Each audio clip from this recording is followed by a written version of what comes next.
Not many people can say they struck out Albert Pujols and Mike Piazza. Jennie Finch can, and she throws like a girl.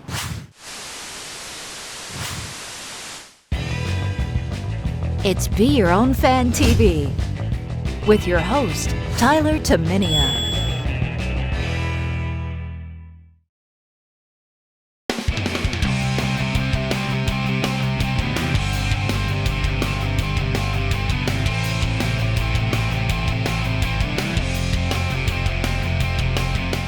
I mean, we can start, but I'm gonna need a stool because I feel like I'm talking to Jennie's unborn child here, so.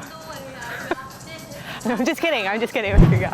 Well, we're here in Arizona, so you went to school here, and talk about what Arizona means to you, and they retired your number and the significance of 27. I love the state of Arizona, and I feel extremely blessed to be a Wildcat and to have experienced part of the red, white, and blue tradition of playing at U of A. And it's our home, you know, it's where I met my husband, it's where we had our son Ace, and so it's always going to hold a special part of my heart. My parents started dating on the 27th, their freshman year of high school, which is amazing, and so it's kind of been their number, and then I kind of adapted it and taken it into my world and started wearing it when I was 11 and been wearing it ever since. Well, you're very competitive.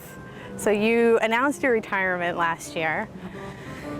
Were your feelings and thoughts different now that you're in retirement than you thought maybe you were going to feel prior to retirement? You know, it came upon me so quick. It was like, okay, I guess now's the time. And it was like, oh my gosh, here it is. How did this happen so fast? And, you know, it was a crazy, amazing whirlwind of a ride. And I feel so blessed to have been able to experience what I have and, you know, just played this game at so many levels around the world and met so many incredible people within. And so, you know, I've been playing since I was 5, and so it's kind of hard to even imagine what life without it is going to be like. But, you know, I hope now that I am kind of on the other side, I can, you know, give back to the game that's given me so much. And, you know, with our family and having our son Ace and going through, you know, the Olympics and the crazy schedules of a baseball schedule and a softball schedule, which one is hard enough, let alone trying to do two. So I look forward to kind of, you know, experiencing that family time and being able to cheer Casey on this year and be there for him. And obviously pregnancy came upon us really quick. I know, and congrats. so that's awesome. Thank you. It's not softball season yet. I mean, college season is getting underway. So I'm telling everyone, ask me in June, you know, but then by then I'll be 9 months pregnant and, you know, focused on the little one. So I'll be busy, but I look forward to, you know, just being a big fan of the game and, you know, giving back. Any chance that it might draw you back out of retirement? Obviously, watching Brett Favre come back again and again, I think, you know, you never say never. And, you know, I would never, at this point, you know, I've retired for good, but like I said, never say never, and you never know what the future will bring, so we'll see. Awesome. So tell me, you must have just burned with fire when you struck out like Albert Pujols and Mike Piazza in the 2004 Pepsi All-Star. I mean, that had to be killer for you. It was crazy, crazy wild, you know, just to be on that stage and have the fan base that they had and following them and, you know, be able to showcase fast pitch softball in that arena was truly amazing. And it was, you know, I had to pinch myself for sure, you know. The biggest hitters for sure that I've ever faced. You know, Albert Pujols stepping in the box isn't like anything I've ever seen. You know, his quads are I think 5 times what mine are. So it was intense, you know, and I'm thinking, okay, he could, you know, do some damage if he did hit the ball right back at me, and then you try to get those fears out of your head as quick as they come in and just go for it.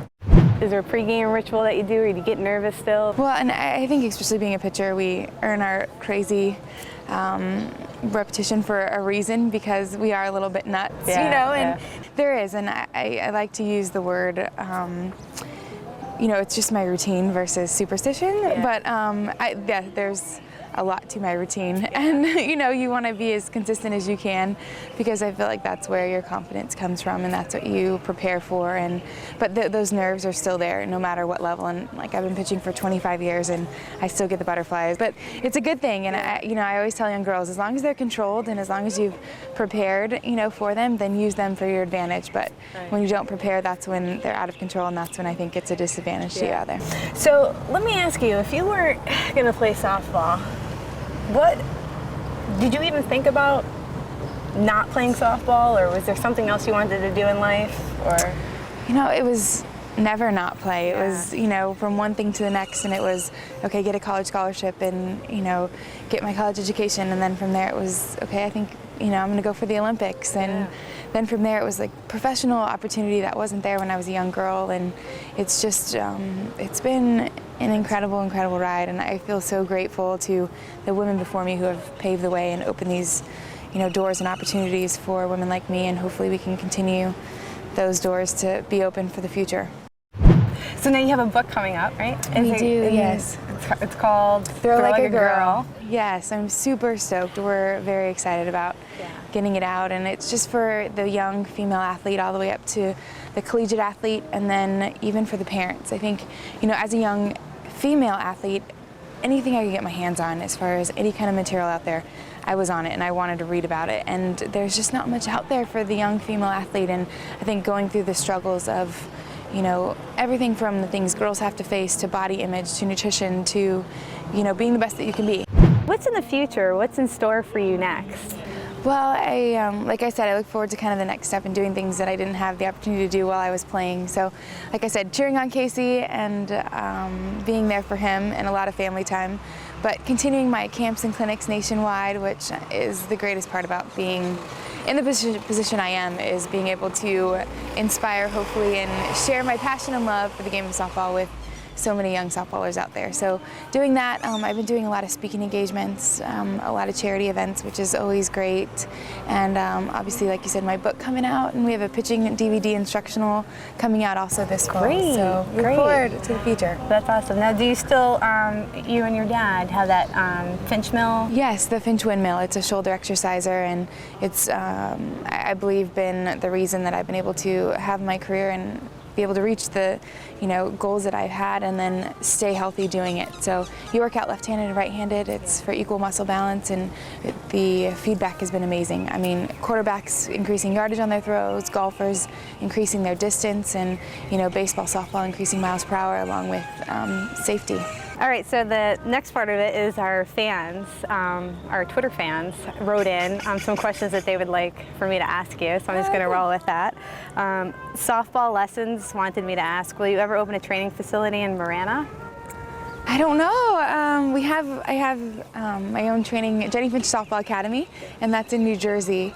But we'll see what the future holds, you know, and it's hard because I'm a hands-on person, and if my name's on it, I want to, you know, be a part of it. And so it's been a great learning experience, and it's been awesome to kind of have a little bit of a fingerprint in New Jersey and help growing the game from, you know, the East Coast all the way to the West Coast, and, you know, seeing just the great facility out there. It's called Diamond Nation. Yeah. It's an AstroTurf. Awesome facility. I mean, it's like Disney World. It's amazing. And I never played on fields like that growing up, so to be able to have these young kids come in there and get that awesome experience has been pretty cool. Oh, great. ASA USA Softball first wanted me to say hello to you. Oh, hello. But what do you consider your greatest accomplishment in softball? And what advice do you give to aspiring USA softball players? Ooh. Greatest accomplishment on the field, definitely probably be the gold medal. I think, you know, being my first Olympics and being able to experience that with the women that I looked up to, Lisa Fernandez, Laura Berg, Leah Bryan Amico, and Lori Harrigan. I waited in line for their autograph, and there I was 8 years later being able to share the podium with them. It was just an incredible, incredible experience. My advice to the future of USA would just be, you know, there's so much blood, sweat, and tears within that uniform, and so much pride and passion and tradition, and so just wear your colors proudly and represent us like they will, for sure, and we'll be there cheering them on. How does it feel to be considered the most famous softball player in history from MG Showtime? Wow, I don't know, you know, I don't know. I think, you know, there's so many great softball players that have played our game and within our game. I just, you know, I like I said, I feel blessed to have been able to do what I do, and I love what I do. I love the game, and I look forward to the bright future of it. Great. Describe the feeling when you won the gold medal in 2004, and this is from EJWJR. Winning the gold medal, amazing. You know, you dream of that moment forever, and to be able to be up there, like I said, with my role models and have my family there and just see our flag raise up and the national anthem play, there's nothing, such pride. nothing like it, no doubt. And I think, you know, that moment for me was just the moment of, you know, this is great and this is awesome, but life is so much more than medals too at the same time. And, you know, we learned that losing our coach's wife a month and a half before the games, and that hit me really hard because it was, you know, a big life lesson for me, I think, because we were so tunnel visioned in towards that gold, and then boom, tragedy hit, and it was a huge loss for Coach and for us. And so I think, you know, it was a matter of life is really short and you never know, you know, when is your time. And so I think it was a combination of everything at that one moment. Yeah. And what was it like to see yourself on your first 2002 Upper Deck baseball card from Journal Sean? Incredible, you know. I have two older brothers, and I was a huge Dodger fan, so it's like, no way, this is my card. And it's kind of like, okay, is this the only one that's out there, you know, or is this really a card that's out there? And it's been just a thrill. Your brothers must have been like, what? Like, that must have been awesome. And then the last one is, what advice do you have for a 10-year-old starting to pitch? And it's from Wonder 72. For a 10-year-old, practice, practice, practice. This game is a game of repetition. And, you know, nobody's perfect, but just go out there and have fun with it and, you know, give it all you have every time you're out there on the field.